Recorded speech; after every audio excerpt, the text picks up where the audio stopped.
Hey guys, this is InfoJam, where we stop and update you on news and info from the past week.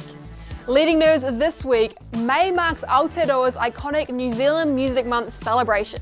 Held every May, its purpose is to celebrate music from New Zealand and the people who make it. The celebration started in 1997 when New Zealand Music Week was launched. However, by 2001 it had become New Zealand Music Month, which today is run by the New Zealand Music Commission.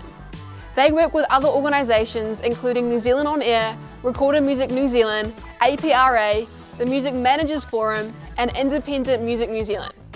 It is a great chance to celebrate the amazing musicians we have in this country. In world news, fighting has broken out once again between Israel and Palestine in the Middle East. The past few days have seen the worst violence in years. Recent tensions in East Jerusalem have been rising since the start of the Muslim holy month of Ramadan, with many clashes between Palestinian groups, Israeli groups and police. Some of the fighting includes Israeli police stopping Palestinians meeting to celebrate the end of Ramadan, rockets fired into Israel, airstrikes on Gaza, and public riots. The United Nations has called for calm, however at this stage both sides continue to war with each other. The United Nations Security Council held an urgent meeting to make a decision on how to handle the recent violent outbreaks. From the Odd Stuff file, a message in a bottle has arrived at 90 Mile Beach after months in the ocean. The bottle contained a message from a Greek sailor who has never been to New Zealand. The bottle was found by fisherman Ken Ferguson. He looked through the green glass and made out some phone numbers on a business card. After calling the number, he was put through to a Greek household.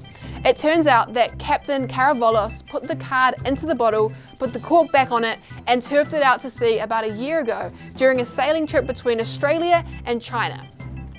Captain Karavolos believes the date and location of the bottle send-off may be faintly written on the back of the business card. In sports, Manchester City have won the 2020-2021 Premier League.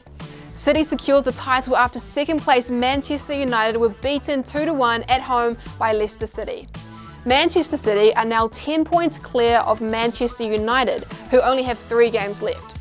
It is City's third Premier League title in 5 seasons under coach Pep Guardiola and their 5th in the last 10. City struggled at the start of the season after scoring just 12 points from their first 8 games, their worst start since 2008-2009. However, since then, they have been head and shoulders above their rivals and since hitting the top have looked unstoppable.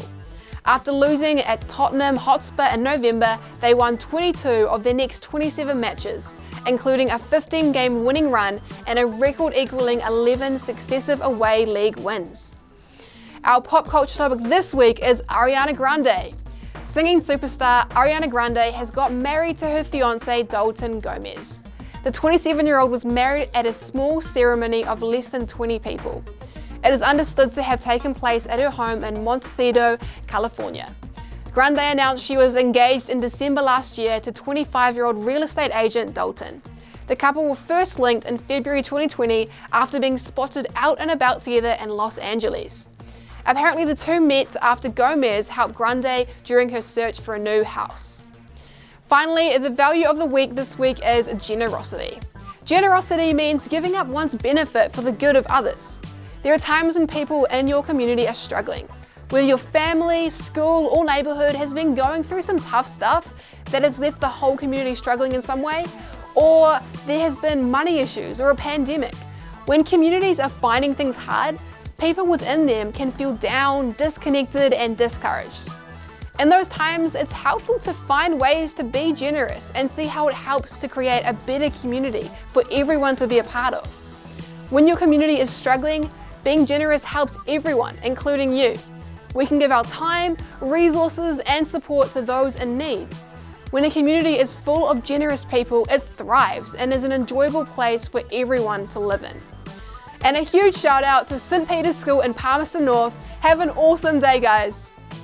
That's it for this week's InfoJam. If you want to know more about these stories and others like them, make sure you have a look around kiwikidsnews.co.nz and remember to tune in next week for our next InfoJam. See you guys then.